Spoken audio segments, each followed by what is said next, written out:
semana passada, o governo chinês demonstrou grande preocupação sobre a taxa de natalidade. Lembrando que a China, há muito tempo atrás, praticamente exigiu a taxa de apenas um filho por casal. E agora a situação se inverteu. A China pretende estimular os casais a terem mais filhos. Bom, vale lembrar que a Austrália, há mais de 20 anos, fez o mesmo, ou seja, incentivou a sua população para que tivesse mais filhos e nenhuma política adotada deu certo. Chegou-se à conclusão que, além de tudo, colocar uma criança no mundo exige um esforço financeiro, um esforço emocional, e as pessoas pensam mais do que duas vezes ao colocar uma criança no mundo. Em Londres, por exemplo, chegou-se à conclusão que o principal fator que desmotiva os casais a terem filhos é porque não tem como deixá-los, onde deixá-los, falta de creches, por exemplo. E a China agora vem com esse pensamento e vai adotar políticas públicas para incentivar o nascimento de mais pessoas. É claro, mais gente envelhecendo, menos gente trabalhando, menos gente contribuindo, principalmente com os compromissos sociais, principalmente a aposentadoria. O Brasil ainda não sente fortemente esses reflexos, mas em pouco tempo sentirá. A população envelhece cada vez mais, a população se torna mais longeva e a pressão econômica contra os governos fatalmente chegará. Farol de Limeira está no ar.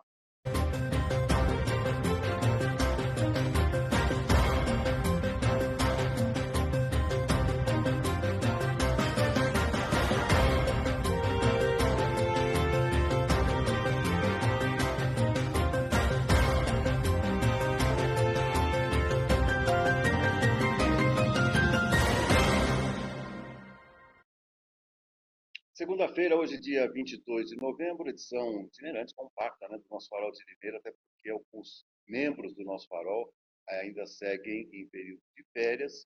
Então, vou bater um papo com o Antônio Cláudio Montorim, logo no começo desse programa, dando as minhas saudações ao Montorim, que está conosco, daqui a pouco tem boletim esportivo com o César Roberto. Montorim, seja muito bem-vindo. Um abraço, amigo. Um grande abraço, Beto, um grande abraço a todos que nos acompanham aqui pelo Farol de Limeira, nesta edição de segunda-feira, né? E olha que coisa, 22 de janeiro já, né? Estamos indo para os últimos 10 dias, 8 dias do mês de janeiro, né? E acho que esse assunto que você tocou no seu editorial é um assunto de extrema importância, Beto, é um assunto de extrema importância, inclusive para nós brasileiros. Bem-vindo a todos que nos acompanham aqui, né? E uma ótima segunda-feira de sol, um pouco mais ameno o calor, né? Um pouco melhor o clima por aqui, mas o sol está brilhando forte lá fora, Beto. Parece que essa semana teremos aí uma temperatura mais amena, realmente. O Cláudio, eu queria destacar os seus comentários nesse final de semana, falar mais seguindo esse assunto. Você sabe que o tiro tem que ser certeiro, né? Porque o incentivo puramente financeiro, há comentários que há 20 anos eles estavam dando um benefício de $5.000 australianos para que essas pessoas tivessem mais filhos.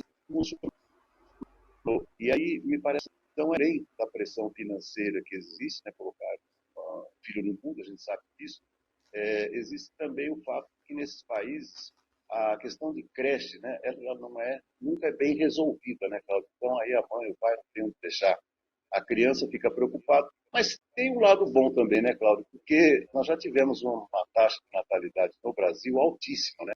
E ela vem caindo, você mesmo fez matéria a respeito disso. O lado positivo é que força as pessoas a pensarem melhor para colocar um filho no mundo, né, Cláudio? Beto, exatamente. A questão da falta de infraestrutura para atender crianças, né, em idade de creche, principalmente, é fundamental para isso. No caso brasileiro, é bom lembrar, né, a Tribuna já fez uma matéria, inclusive, baseada no resultado do censo do ano passado do IBGE, é que a nossa capacidade de sobrevivência ela aumentou, né? O índice de vida, o índice de idade do cidadão brasileiro, ele vai aumentando como no resto do mundo. E há também uma questão muito particular, Beto, que jovens casais já não estão mais querendo ter filhos, é por opção mesmo não ter filhos, né? Então a gente vive uma situação bem sui generis aqui no Brasil, né? Ao contrário do que aconteceu na China, quando da explosão da população chinesa, tanto que hoje não é o país mais populoso do mundo, né? Se tornou a Índia agora, né? E essa situação está se verificando em todos os países, inclusive na Europa e nos Estados Unidos. As pessoas estão ficando mais velhas, né? As pessoas estão sobrevivendo mais e vivendo mais e com qualidade de vida, e, em compensação, nós temos poucos nascimentos, né? O que, como você disse, vai afetar o mercado de trabalho, vai afetar futuramente a contribuição social que essas pessoas deixam de dar porque elas não assumem mais o mercado de trabalho, não tem mais gente no mercado de trabalho para isso, né? E, enquanto isso, as aposentadorias vão crescendo em número, né? Ou seja, todos estão se aposentando de uma forma geral e o mercado de trabalho vai começar a ficar aqueles trolleybus, que eram ônibus movidos a energia elétrica, né? Que tinham os próprios caminhos definidos e as trilhas corriam pelo alto nos fios, e os ônibus tinham todos os caminhos próprios, né? Eram ônibus mais lentos, aquela coisa toda, mas existiam os trolleybus. Eu, nas últimas vezes que fui a São Paulo, não vi mais. Eu acho que não tem mais, mas seria realmente uma forma de energia limpa. Metrô e trens também, né? A mesma coisa. Mas nós precisamos rever toda essa situação. Eu acho que uma coisa está ligada à outra, Beto. E também é muito importante que a gente resolva primeiro uma para depois resolver a outra. Costa, o Eliseu Daniel já garantiu para mim, numa das colunas que eu fiz, que ele é sim candidato, né, a prefeito ou a vereador, né, mas de preferência mais a prefeito, e a gente vai agora começar a viver isso, né? Eu acredito que daqui para frente, com a divulgação logo mais do calendário oficial das eleições pelo TSE, nós teremos mais e mais informações e mais notícias. Nós teremos muita coisa a comentar, sim, na questão eleitoral. Mas eu acho que a grande discussão aí é o Miguel Lombardi ser candidato aqui em Limeira, né? Mesmo porque ele sendo candidato em Limeira e vencer, o caminho para deputado federal daqui a 2 anos, né, vai ficar livre para o Mário Botion disputar, né? Mas algumas fontes ligadas ao próprio Miguelzinho diz que ele não está muito disposto a aceitar esse convite, né? Vamos ver, política muda dia a dia e vamos ver quanto candidato teremos, se teremos um novo recorde de candidatos a prefeito aí para ver a situação, Beto. Mas tá interessante. Eu acho que vai começar, sim, uma grande correria aí para os candidatos a prefeito e também a vereador, né? Assim, do ponto de vista mais visível, e quando eu digo visível, assim, é a permanência, né, em colunas e na própria mídia, né? Eu vejo uma presença mais firme do Betinho, né, o vereador Betinho Neves, né? E outro detalhe também que me chama a atenção é que eu me lembro da reeleição do Pedrinho Gil, Cláudio. O Pedrinho hesitou muito a declarar sua vontade para se candidatar novamente, né, para se reeleger. E quase custou a reeleição dele. Então, esperar Uhum. demais, agora me referindo ao Miguel, se ele for fazer essa definição muito lá na frente, pode ser que seja prejudicado também, Cláudio.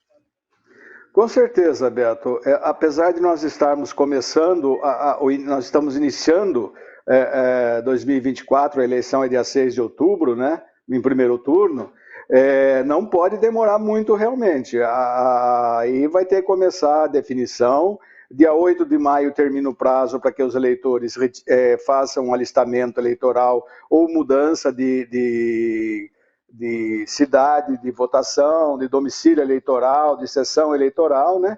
Termina tudo dia 8 de maio, e aí começa a correr as datas, né? 6 meses antes, a questão da desincompatibilização de alguns cargos que precisam acontecer, ou os candidatos ao legislativo não precisam se desincompatibilizar, né? Então, de fato, não dá para esperar não, Beto, tem que ser mais rápido. Amanhã eu ouvi uma entrevista, aliás, uma belíssima entrevista, dada pelo candidato à Prefeitura de São Paulo, pré-candidato, né, melhor dizendo, Kim Kataguiri. E o Kim tem uma capacidade de ser contundente, né, de verbalizar as suas posições. Ele se colocou hoje de uma maneira muito contundente como representante da direita em São Paulo. É, Dizendo que o atual prefeito Ricardo Nunes é um centro-direita, mas mais centro do que direita. Então, ou seja, assumir uma posição é importante também. E nesse debate de São Paulo, me parece que irá acontecer isso também, né? As últimas eleições presidenciais influenciarão as próximas eleições do pleito municipal. Sim, na capital paulista sim, Beto, porque lá nós sabemos que há uma grande votação para a esquerda, para a centro-esquerda, né? No caso representado pelo Boulos, né? O Kim Kataguiri de fato é direita, vamos dizer que até extrema direita, né? O Nunes sonha com o apoio do Bolsonaro, mas nós teremos mais candidatos de centro e centro-direita do que de esquerda.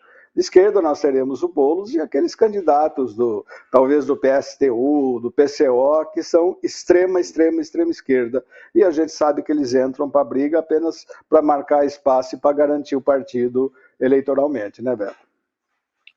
Exatamente. Então, outro ponto que me chama a atenção, e eu tenho ouvido muito nos comentários, né, a respeito das eleições, é que tem o fator vereança, né?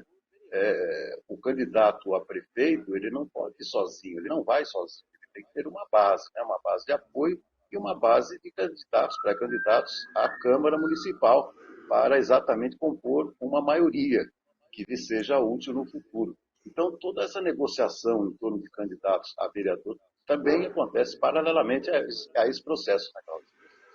Não tem nem dúvida, Beto. Isso daí é importantíssimo, né, para o prefeito, para o candidato a prefeito, para que ele tenha uma base formada na Câmara Municipal, né? Então ele vai ter que formar essa base, ele vai ter que ter os candidatos com potencial eleitoral para poder se virar, né? Para poder ter tranquilidade para governar, como nós vemos que o Mário Botion está tendo, porque tudo que ele manda é aprovado, não há contestação nenhuma, né?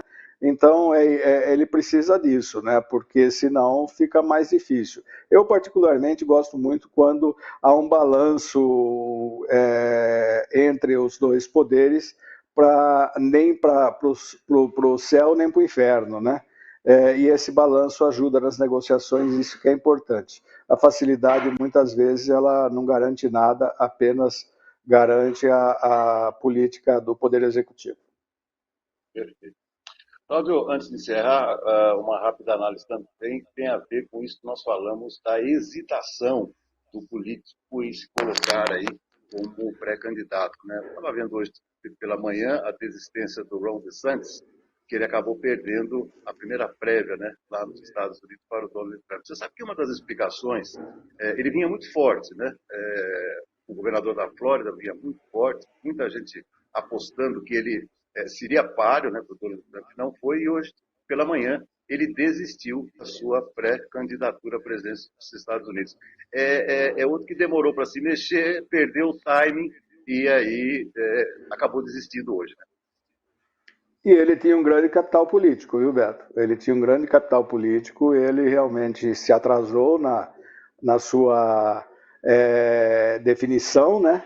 E agora vai ficar entre o Trump e aquela que foi a ministra de Relações Exteriores dele, né? Agora, talvez a disputa seja mais igualitária, mas nos Estados Unidos, como eu disse em outras oportunidades, nós teremos aí um longo ano judicial, né? E vamos ver o que vai acontecer. Mas o Trump vai forte e é favorito, com certeza, para disputar pelos republicanos, né? E o Trump está sendo ajudado pelo provável concorrente dele, né? O Joe Biden, né? Que semana passada se referiu ao Trump como presidente, né, Cláudio? Fora atrás do outro. Ah, 2 vezes. Semana passada, 2 vezes ele fez isso, Beto, na mesma fala, né? E um militante extremista dos Houthis disse que o Biden ele está tão velho que não sustenta e não consegue nem falar mais. É uma situação complicada realmente para ele, é evidente uma situação que, se a gente falar isso aqui, isso seria aí um preconceito contra a idade, né? Mas claro. Realmente, de fato, ele está realmente muito... pelo menos a impressão que está é que ele estaria debilitado. Ele não está, mas é o jeito dele falar, é o jeito que ele se pronuncia. Agora, esses foras aí, nós tínhamos um governador aqui que era exímio nisso, que era o Franco Montoro, né? Várias vezes ele chamou o então deputado Pimenta da Veiga de Pimenta do Reino, né? E eu presenciei uma dessas vezes. Não lembrava disso. Tá bom. É isso aí. Eu presenciei uma dessas Pimenta do Reinos aí. Meu Deus, tá bom. É isso aí. E olha que os números para o Joe Biden são extremamente favoráveis, né, Cláudio? Pleno emprego, né? Economia funcionando bem nos Estados Unidos, mas nem isso tem o ajudado. Exatamente, Beto. Ele tem que se aproveitar disso, não aproveitar do momento econômico, porque a gente sabe que a economia movimenta também a eleição. Cláudio, valeu. Muitíssimo obrigado. Semana apenas começando e a gente volta a se falar amanhã. O Ensinas volta quarta-feira para o nosso Farol de Limeira e assim vamos seguindo, amigo. Muitíssimo obrigado e até amanhã. Até amanhã, um grande abraço. O Ensinas deve voltar bem queimadão pelas fotos que eu estou vendo ele publicar nas redes sociais, viu? Ele está tomando um sol danado. Está aproveitando. Verdade. Está aproveitando. Uma boa segunda-feira a todos e até amanhã, Beto. Valeu, até amanhã. Esse é Antônio Cláudio Contorim, jornalista falando conosco, está falando à distância também. Seguimos aqui com o nosso farol agora, e hoje, como eu falei, edição compacta, né? Voltaremos amanhã às 10, mas vamos agora ouvir o boletim do César Roberto. Bom dia, Beto Lucato. Bom dia, meus amigos do Farol de Limeira. Beto, nós tivemos no fim de semana que passou a largada do Paulistão 2024, hein? Com 4 jogos no sábado. Em Bragança Paulista, Bragantino 0, Água Santa 1. Em Ribeirão Preto, Botafogo 0, Santos 1. No Morumbis, o São Paulo venceu o Santo André por 3-1. E em Campinas, a Ponte Preta ficou no empate em 1-1 contra o Mirassol. Ontem nós tivemos em São Bernardo do Campo, São Bernardo 2, Ituano 0. Novo Horizontino 1, Palmeiras 1. O Verdão vencia o jogo até no finalzinho da partida. Eis que na última bola do jogo, o Novo Horizontino empatou em 1-1. Ontem também na Arena Neoquímica, Corinthians 1, Guarani de Campinas 0. E no Limeirão, hein, Beto? Que vexame da Inter. Internacional 2, Portuguesa do Canindé 3. A Inter não fez uma boa partida, muito embora tenha ficado na frente do placar em 2 oportunidades, mas acabou mostrando um futebol muito frágil, né? Um futebol sem inspiração, o time jogando somente na retranca e acabou permitindo que a Portuguesa saísse daqui ontem com a vitória de 3-2. Marcaram para a Internacional Rafael Silva aos 16 do primeiro tempo e no segundo tempo Everton Brito botou a Inter na frente 2-1. É isso que o Júnior Rocha mais uma vez mexeu muito mal no time leonino. A Portuguesa empatou 2-2 e chegou ao terceiro gol com Giovanni Augusto. Aliás, um golaço, viu, Beto? Você pode ter certeza que vai ser considerado aí um dos gols mais bonitos deste Paulistão 2024, o terceiro gol da Lusa, marcado pelo ex-corintiano Giovanni Augusto. A Inter voltará a jogar na próxima quarta-feira contra o Palmeiras, na Arena Allianz Parque. Depois, no próximo domingo, vai a Campinas contra a Ponte Preta e voltará a jogar aqui em Limeira somente na quarta rodada contra o São Bernardo. Público ontem no Limeirão, um pouquinho mais de 2.500 pagantes que saíram frustrados com a má apresentação da nossa veterana. No grupo do Leão, Corinthians lidera com 3 pontos, Mirassol em segundo com 1, Inter vem na terceira colocação com 0 e o Bragantino também sem nenhum ponto ganho na quarta colocação. Passando para a Série A2 do futebol de São Paulo, Beto, nós tivemos a segunda rodada no final de semana. O Oeste empatou com São José em 1-1, o 15 de Piracicaba perdeu em casa pro Linense por 2-1, o Velo Clube venceu o Monte Azul 2-1, o São Bento venceu o Primavera de Indaiatuba por 3-0, a Portuguesa Santista só empatou em casa com o Taubaté em 0-0, em Ribeirão Preto, Comercial 2, Rio Claro 2, em Bauru, Noroeste 2, Capivariano também 2 e em Araraquara, a Ferroviária venceu o Juventus pelo placar de 2-1. A Inter voltará a se reapresentar agora à tarde, né? Logo depois, no período da tarde desta segunda-feira, visando o jogo contra o Palmeiras. Só lembrando, né, que a grande baixa no time da Inter foi o jogador João Paulo, aquele que veio do Londrina. Ele sofreu uma torção grave no joelho e, segundo o departamento médico leonino, deverá ficar fora aí nos próximos jogos da Inter no Campeonato Paulista da atual temporada. É isso aí, Beto, são as informações do esporte, né? Nesta manhã bonita de segunda-feira, aqui no nosso Farol de Limeira, sempre em nome de Vitória Contabilidade. Escritas fiscais, contabilidade em geral, abertura e encerramento de empresas e imposto de renda, meu amigo, eu indico Vitória Contabilidade, na Rua Argentina 437, no Jardim Santana. Um grande abraço lá pro Jefferson Seara, pro Sidney, que ontem foram ao Limeirão e saíram também frustrados com o fraco futebol apresentado pela nossa Internacional. Só lembrando, Beto, que o Independente também treina nesta segunda-feira em regime integral, visando a estreia na 4ª divisão do futebol de São Paulo no próximo final de semana aqui no Pradão contra o Nacional da capital. É isso aí, um grande abraço, uma boa segunda e uma boa semana para todo mundo e até amanhã.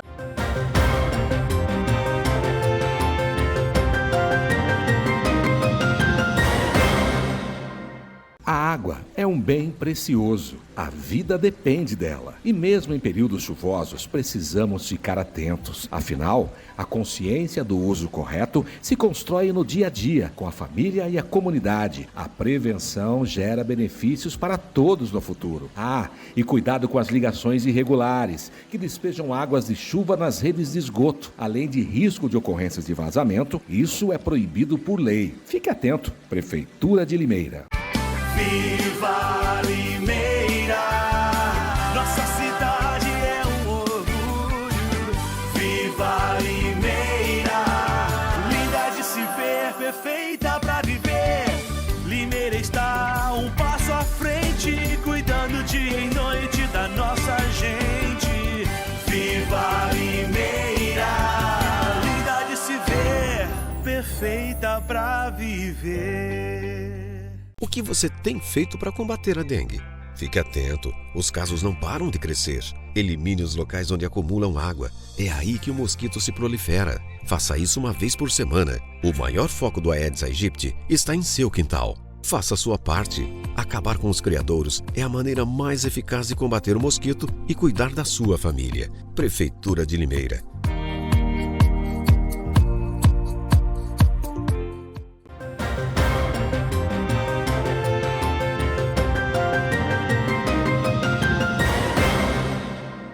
O que está acontecendo no nosso país vizinho, a Argentina, serve para nós.